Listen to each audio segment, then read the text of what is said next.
ஈசனுடன் நாட செய்த தோல்வி கண்ட காரணத்தால் எல்லை தாண்டி சென்றவளே தில்லையம்மா. குங்குமத்தில் கோட்டை கட்டி வெள்ளை நிற பட்டுடுத்தி உள்ளங்களை ஆள்பவளே தில்லையம்மா. காளிதாசு பாட வைத்து காளினி கேட்டிருந்த லீலை பல செய்தவளே தில்லையம்மா. நல்லெண்ணம் கொண்டவளே நல்லெண்ணெய் அபிஷேகம் நலமோடு காண்கின்ற தில்லையம்மா. ஓம் சக்தி ஓம் சக்தி ஓம் சக்தி ஓம். ஓம் சக்தி ஓம் சக்தி ஓம் சக்தி ஓம். ஓம் சக்தி ஓம் சக்தி ஓம் சக்தி ஓம். ஓம் சக்தி ஓம் சக்தி ஓம் சக்தி ஓம்.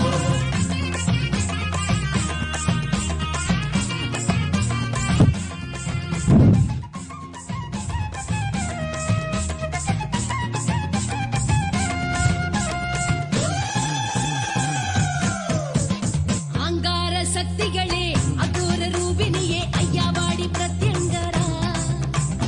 ஓங்கார சக்திகளே உலகாளும் நாயகியே ஆத்தாளே பிரத்யங்கரா. அங்கார சக்திகளே அகோர ரூபினியே ஐயாவாடி பிரத்யங்கரா. ஓங்கார சக்திகளே உலகாளும் நாயகியே ஆத்தாளே பிரத்யங்கரா. ஓம் சக்தி ஓம் சக்தி ஓம் சக்தி ஓம். உலகெங்கும் ஓம் சக்தி ஓம் சக்தி ஓம். ஓம் சக்தி ஓம் சக்தி ஓம் சக்தி ஓம். உலகெங்கும் ஓம் சக்தி ஓம் சக்தி ஓம்.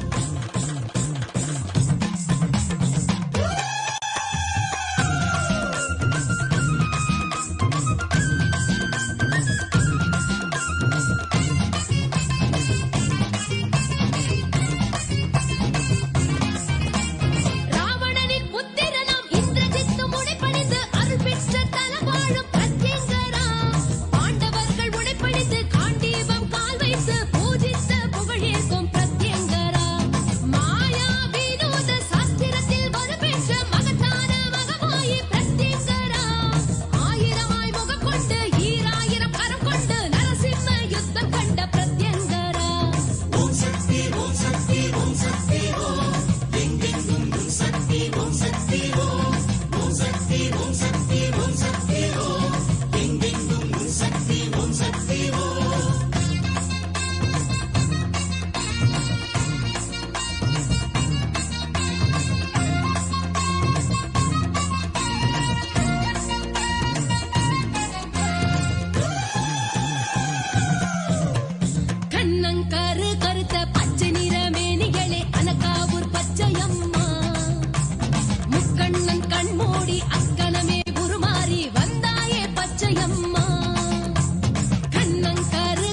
காத்து அமர்ந்தவளே பன்னாரி மாரியம்மா. ஓம் சக்தி ஓம் சக்தி ஓம் சக்தி ஓம் எங்கெங்கும் உன் சக்தி ஓம் சக்தி ஓம். ஓம் சக்தி ஓம் சக்தி ஓம் சக்தி ஓம் எங்கெங்கும் உன் சக்தி ஓம் சக்தி ஓம்.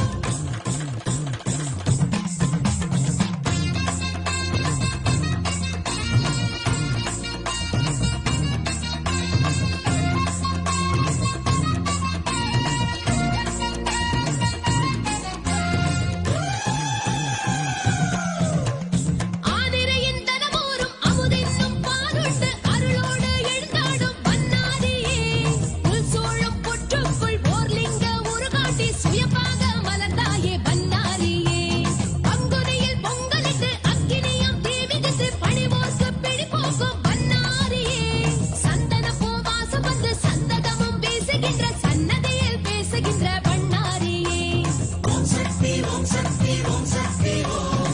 ஓம் சக்தி ஓம் சக்தி ஓம் சக்தி ஓம். ஓம் சக்தி ஓம் சக்தி ஓம் சக்தி ஓம். ஓம் சக்தி ஓம் சக்தி ஓம் சக்தி ஓம்.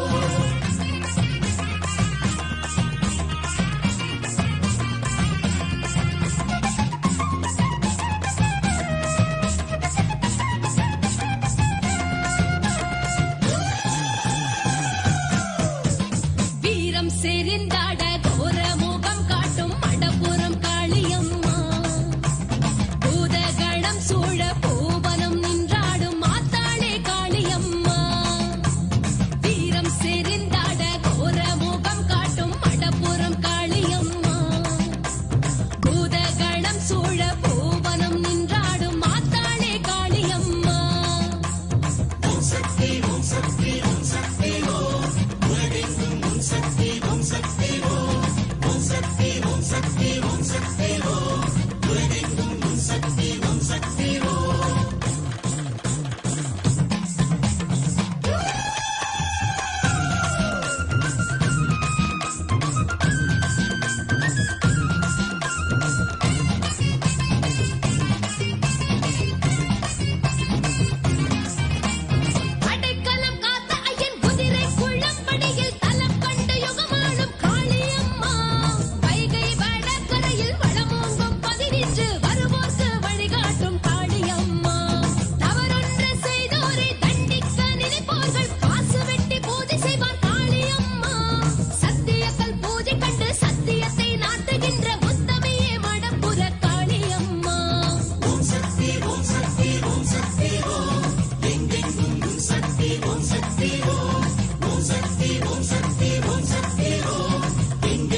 அரசாளும் மீனாட்சியே ஆண்டி மகள் என்று ஆண்டி சிவம் அழைத்து மகிழ்வாகும் மீனாட்சியே மூன்று தமிழ் படைத்து சான்றோர் பலர் வளர்த்து அரசாளும் மீனாட்சியே ஆண்டி மகள் என்று ஆண்டி சிவம் அழைத்து மகிழ்வாகும் மீனாட்சியே ஓம் சக்தி ஓம் சக்தி ஓம் சக்தி ஓம் எங்கெங்கும் உன் சக்தி ஓம் சக்தி ஓம் ஓம் சக்தி ஓம் சக்தி ஓம் சக்தி ஓம் எங்கெங்கும் உன் சக்தி ஓம் சக்தி ஓம்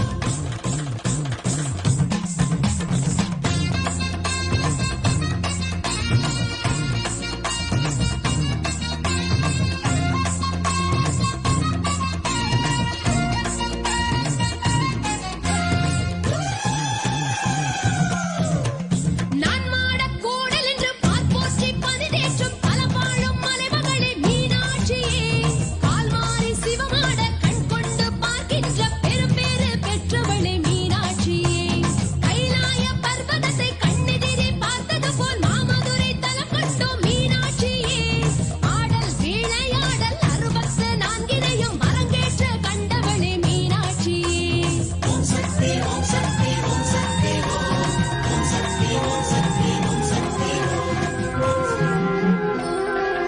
மகமாயி சமயபுரத்தாயே உன் மகள் எனக்கு எல்லாமும் நீயே மகமாயி சமயபுரத்தாயே உன் மகள் எனக்கு எல்லாமும் நீயே கொள்ளிடத்தின் கரை மேலே உன் கோவில் தரும் குங்குமம் தான் மங்கையர்க்கு காவல் தரும் குங்குமம் தான் மங்கையர்க்கு காவல் மகமாயி சமயபுரத்தாயே உன் மகள் எனக்கு எல்லாமும் நீயே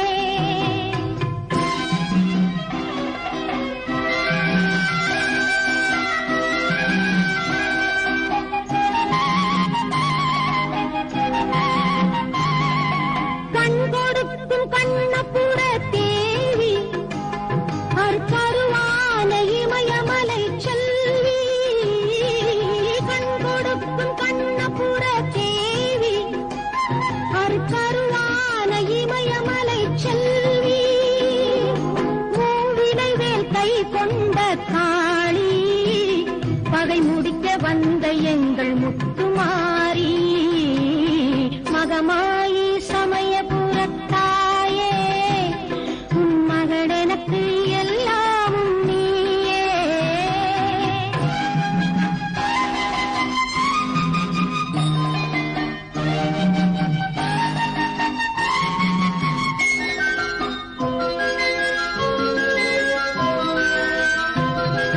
வேப்பமரம் நிழல் கொடுக்கும் வீடு அது வினை தீர்த்த நீ அமைத்த கூடு வேப்பமரம் நிழல் கொடுக்கும் வீடு அது வினை தீர்த்த நீ அமைத்த கூடு திருநீரே அம்மா உன் மருந்து அதை அணிந்தாலே நோய் ஓடும் பறந்து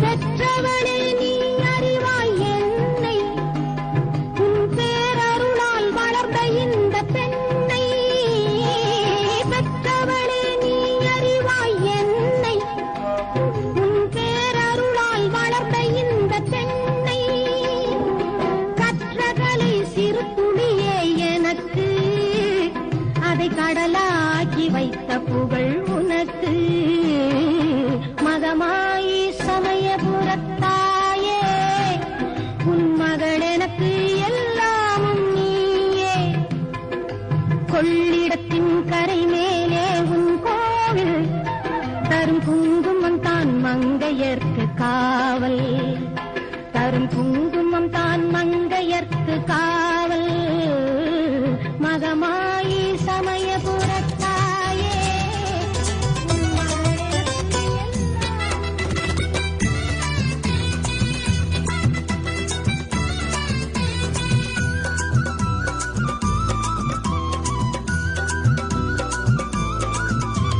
பாசமுள்ள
மாறி வீராப்புக்காரி பவானி சாயிலே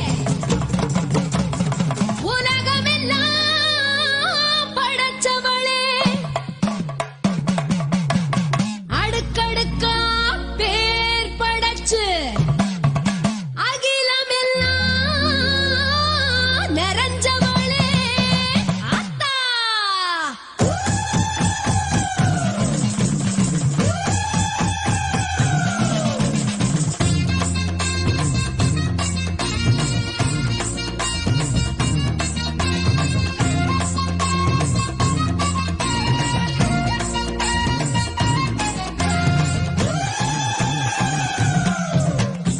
வேப்பங்கொழுந்தெடுத்து வேர்க்காட்டில் விளையாடும் வேர்க்கண்ணி கருமாரியே வேப்பங்களி படைச்சா கேட்கும் வரம் கொடுக்கும் ஆத்தாளே திரிசூலியே வேப்பங்கொழுந்தெடுத்து வேர்க்காட்டில் விளையாடும் வேர்க்கண்ணி Karumari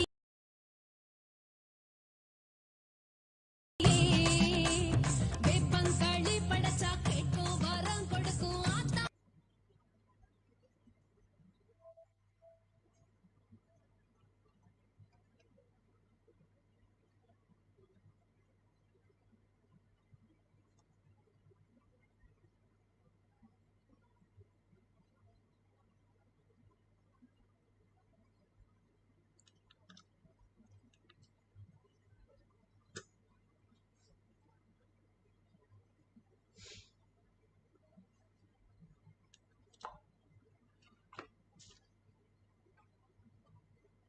Guruvandanam.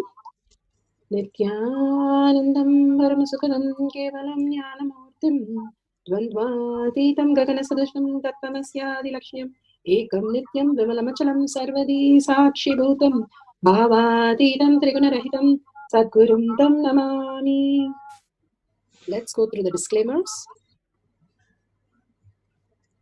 Security measures. No photography, video, audio recording.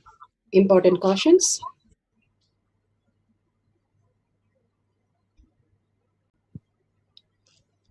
Please be aware of the important cautions.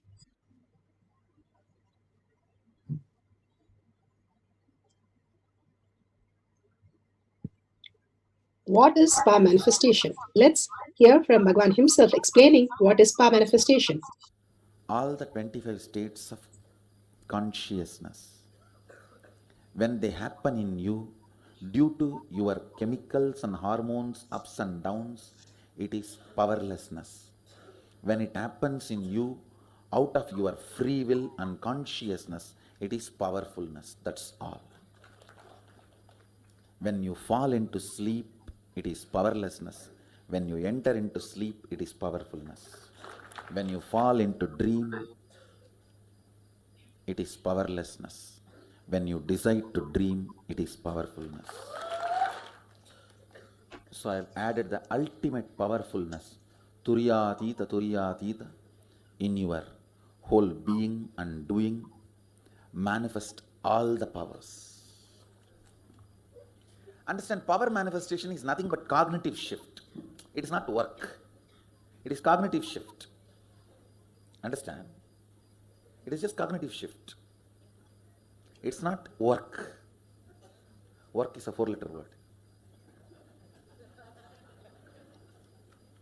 Power manifestation is cognitive shift, playing with life, playing with being alive. Static matter, dynamic activity, strategic existence, all these three has no boundary. You are one with it. You are alive in everything. Everything listens to you. Everything decides as you want.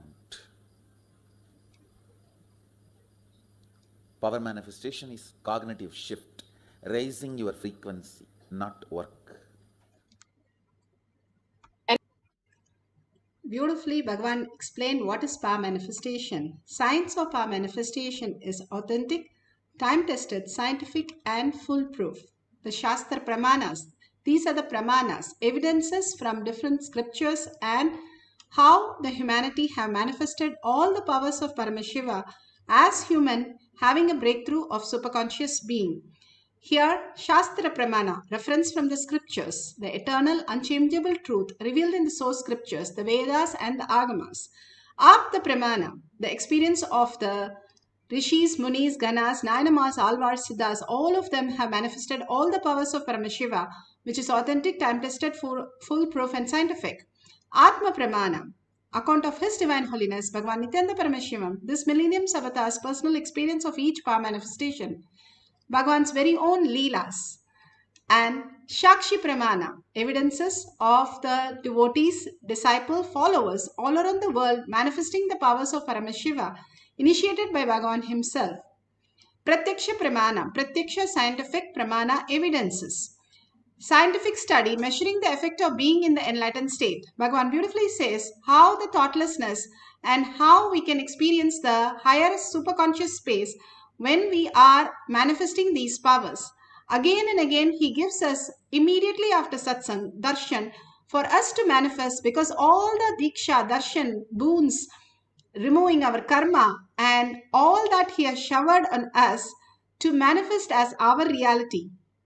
Even in the temple, if you get the prasada, you have to apply it on your forehead or you have to take it inside.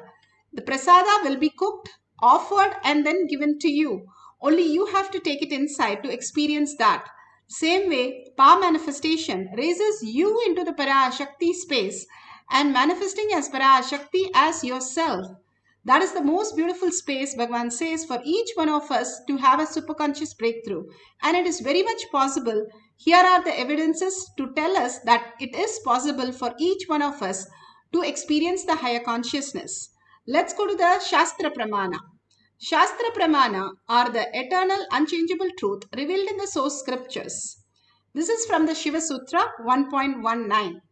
Shakti Sandhane Sariro Patihi. Bhagavan has beautifully explained this.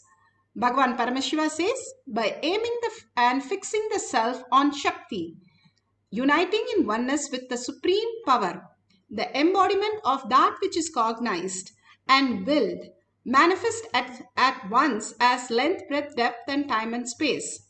Beautifully, Bhagavan has given, by aiming and fixing the self on Shakti. We are always, Bhagavan says, with 25 different directions we are jumping. The mind is in one space, the emotion is one space, the thoughts are in one space, each one running in a different riot, and we have to put everything together to think something, to have a clarity of something. It's like 25 different little consciousness running a riot on us. Bhagavan says when he is sitting down, all the 25 heads work together as one conscious space and manifest as reality. To bring all that into one space is Paramashiva, space of oneness. And uniting in oneness with Paramashiva as a supreme power, understanding you are Paramashiva is the highest integrity that you can offer to Guru's feet. Bhagavan says, the only gift I could give Arunagiri Yogeshwara is holding that I am Paramashiva, as every thought will be only aligned to that context. That is what is the greatest gift you can give it to the Guru. He only looks for that space in you. Are you doing functioning, action, words, thoughts, everything aligned to that you are Paramashiva, the powerful space, or getting diluted that I need this, I need that, I have to do this, I have to get this, I have to achieve this. All that running race is only a delusion. The running race can be done if we are enlightened and hold that space of oneness, and from there we function. But unfortunately, we are only running powerless. And if we raise ourselves to the higher consciousness, we will be running with such a command as an emperor. Each one to be an emperor inside is what Bhagavan is giving us so many boons, initiations, and superconscious breakthrough, making us manifest all these powers.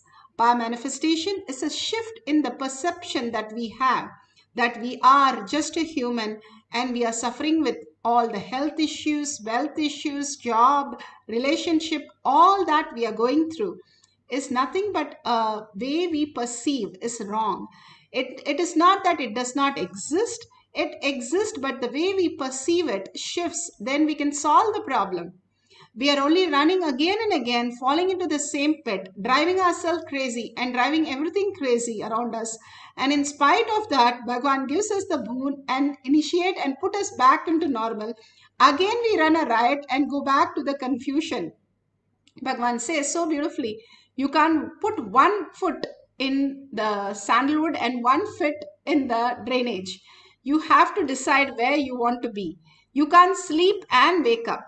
Same way, you can't have a dream and deep sleep. Same, you cannot have waking and awakened state.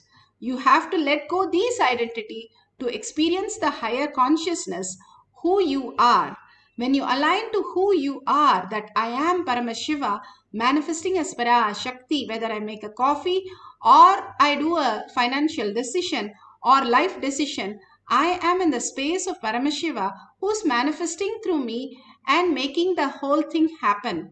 Such a beautiful space of oneness happens when you align to Paramashiva.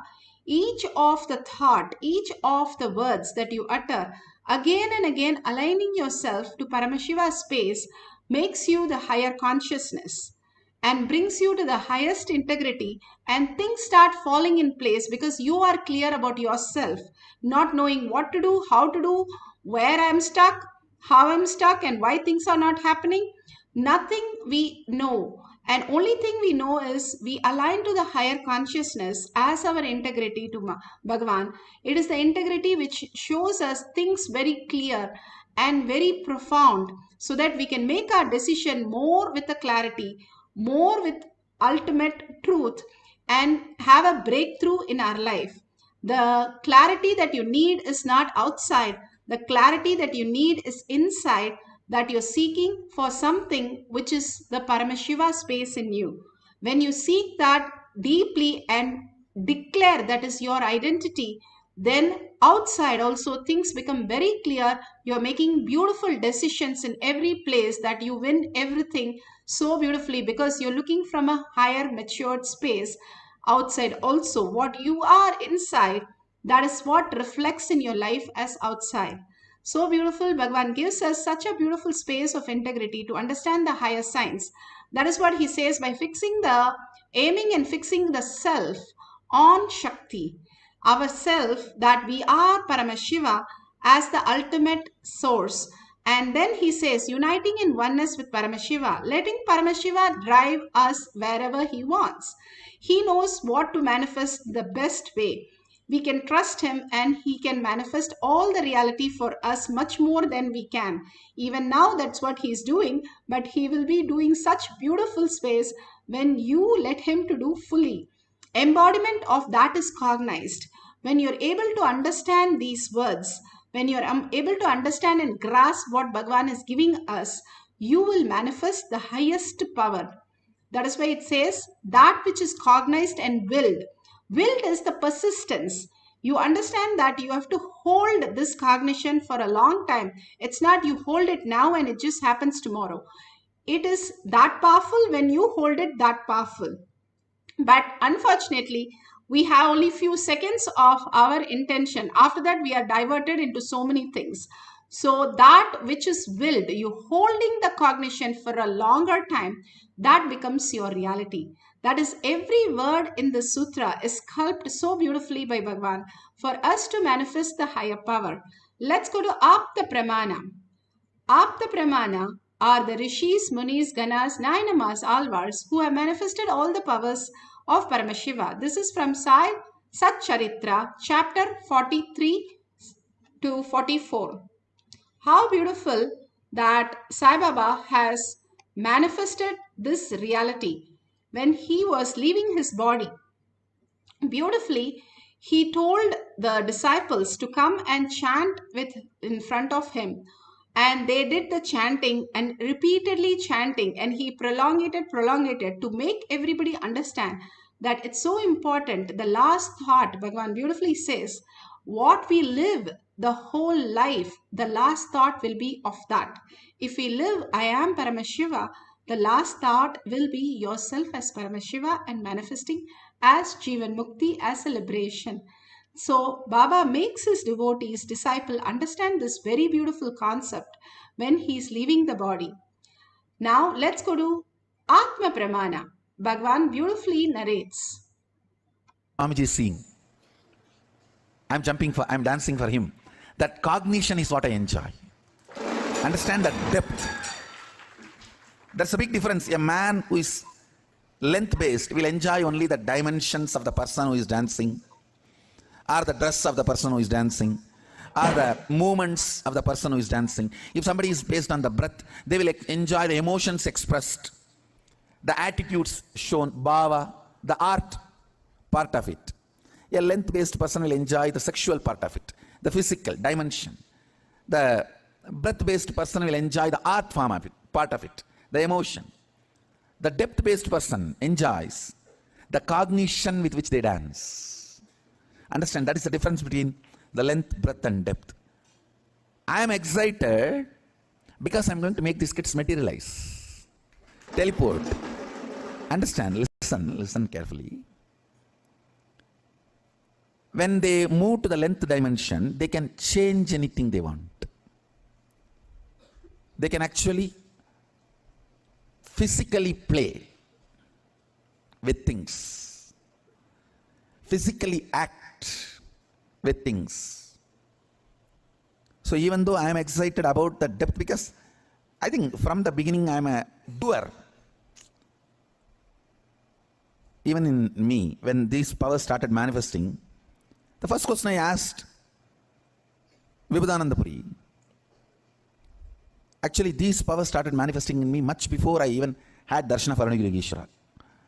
Arunagiri Yogeshwara gave only the depth related powers. These length related powers have started manifesting in me. Even Vibhudananda Puri and Yogananda Swami, they manifested it, these powers in me.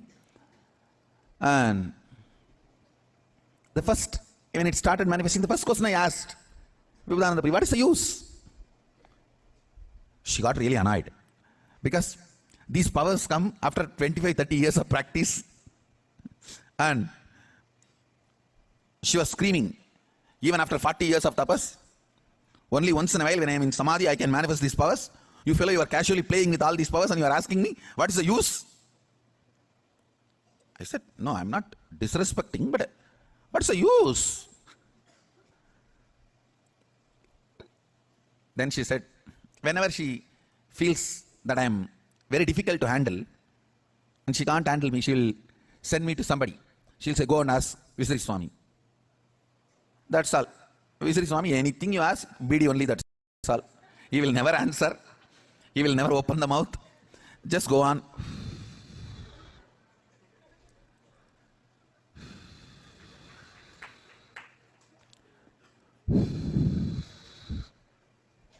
Hey, get the next one. And he'll pick up the next BD. And it's very difficult to get an answer from him. And it means I know that that question cannot be answered at that moment, or I cannot be handled at that moment. That's all is the answer. I'll just keep quiet. So when I asked this question also, I did not get any answer. They just know I cannot be handled at that moment. And she said, go and ask Visri Swami. Sometimes with Visri Swami it is too funny. Yogi Ram Kumar, he will do all that, and I will ask question and he will be smoking. After 3-4 hours I will again ask question. He will be smoking the BD. After 2-3 hours again I will ask the question. Hey, pour the tea in the coconut. That he will have a coconut shell in which he used to drink. Pour the tea in that. That is the answer. That is the answer I will get. Nothing more. Nothing can move. Nothing will happen. He will just say, hey, pour the tea. Tea utrade. In very colloquial Tamil. He doesn't speak fluent Tamil, so he will tell in very colloquial Tamil. Tea utra. Otherwise, somebody else, some other devotees come. He will complain to them. Means he will say, in colloquial Tamil, that I can't handle this fellow. When you are going, take this fellow and go. And he will tell. Only Arunagiri Yogeshwara can solve. If only he was able to handle me. He was able to handle all the questions, or immediately experientially able to give answers. I remember once very clearly, Visri Swami was sitting and fanning. He used to have a fan, hand fan, made of palm leaf. And I don't know how many of you were close enough to him. I've been very close enough to him. And he will be sitting and fanning. Once like this, some question I was asking. Finally, he got so fed up. He said, my father has to come directly to answer all your questions and problems. He will come. Go. In few days, I had Darshana Paramagiri Ishvara.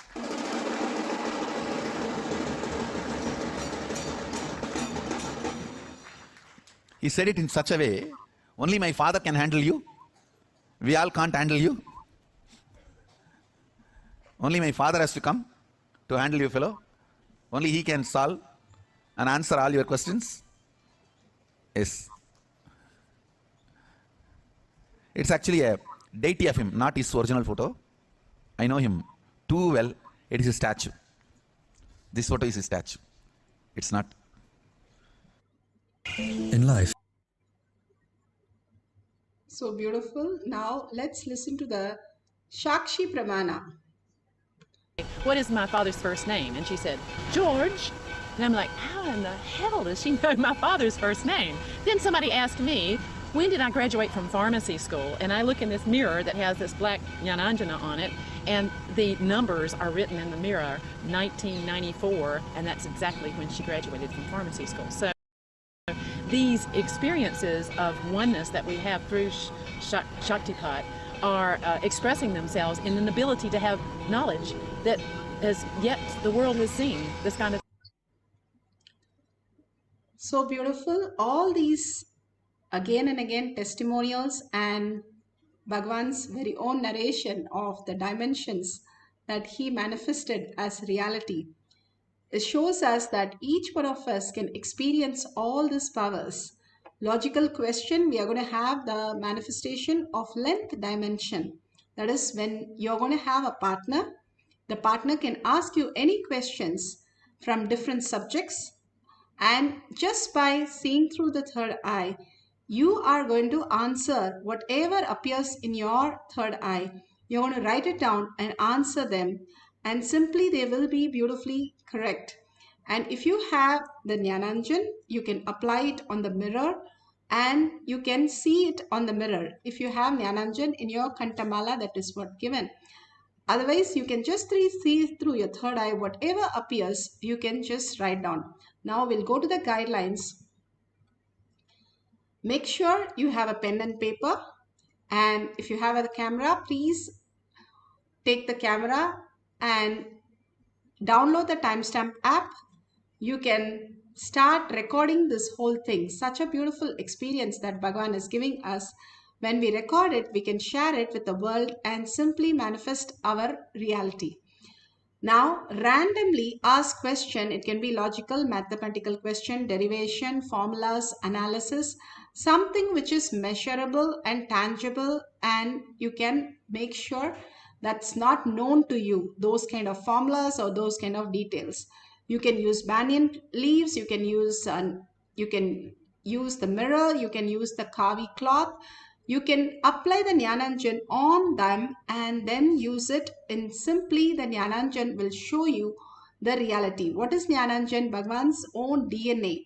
When he looks in the lamp and looks at the light of the lamp through his third eye, and the carbon which is taken from the lamp, which is touching the surface, and which the carbon which comes on the lamp, that carbon is the Jnananjan that Bhagavan blesses and gives.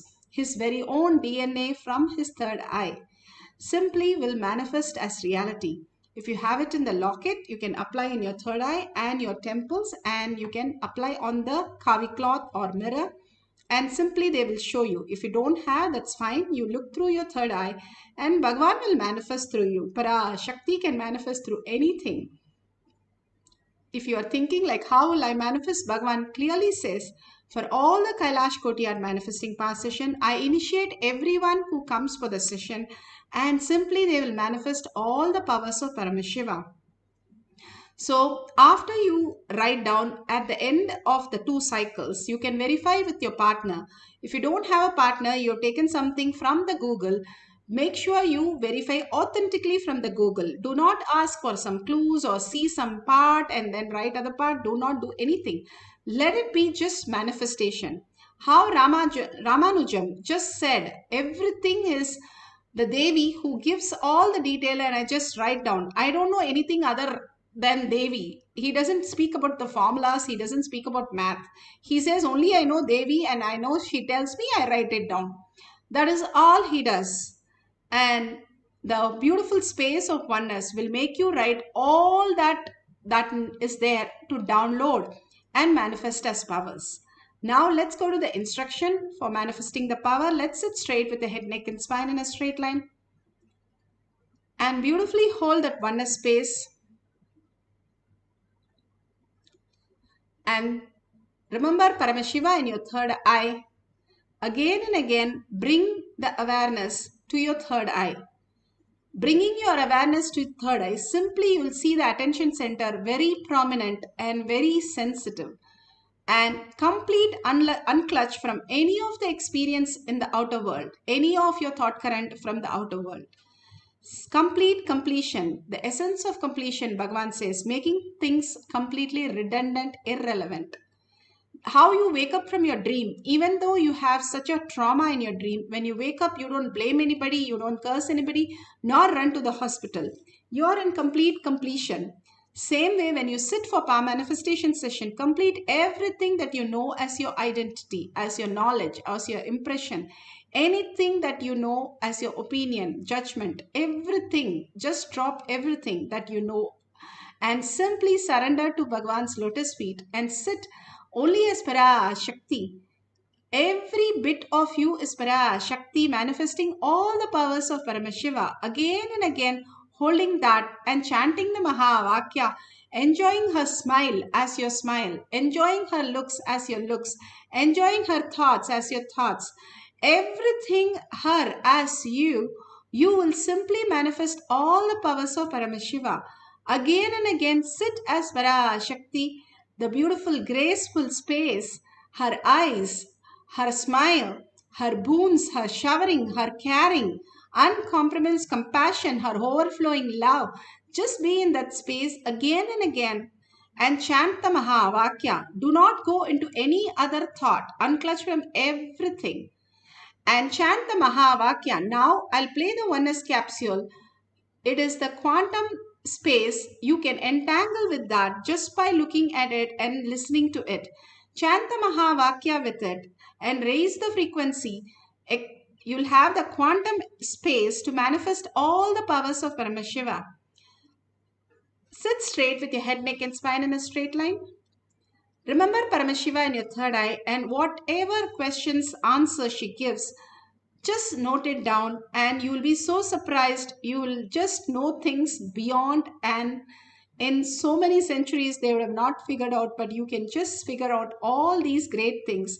Just when you ask Parashakti to tell you all the details, she will tell you and you can write down. So let's start chanting the Mahavakya and noting down, and at the end of the cycle you can verify. Nithyananda Paramashivoham.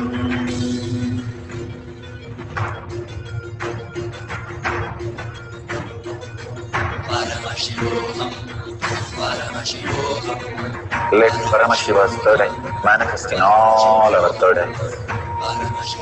Let the Amrita pour, let the Varni open up, manifest in all of us.